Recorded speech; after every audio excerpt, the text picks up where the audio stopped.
বৃত্তের কেন্দ্র থেকে জ্যা এর উপর যদি আমরা একটা লম্ব অঙ্কন করি তাহলে সেই লম্ব দ্বারা এই জ্যাটা 2 ভাগে ভাগ হয়। তাহলে আমরা এখানে প্রশ্ন দেখছি এবি সমান 8 সেন্টিমিটার আছে।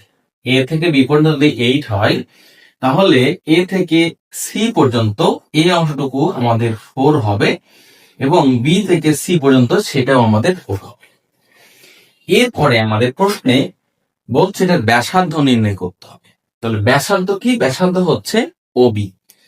আমাদের এখন প্রশ্নে ও সি দেওয়া আছে। ও থেকে সি পর্যন্ত এইটা 3, এ বি এটার অর্ধেক হিসেবে আমরা বি সি যদি বলি তাহলে এটা হবে 4। ও থেকে বি পর্যন্ত ব্যাসার্ধ এটা নির্ণয় করতে হবে। এটা একটা সমকোণী ত্রিভুজ। সমকোণী ত্রিভুজের অতিভুজ নির্ণয়ের সূত্র হচ্ছে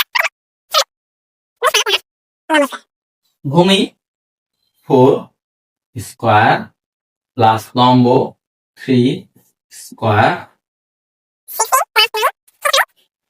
5। তাহলে গ নম্বর হবে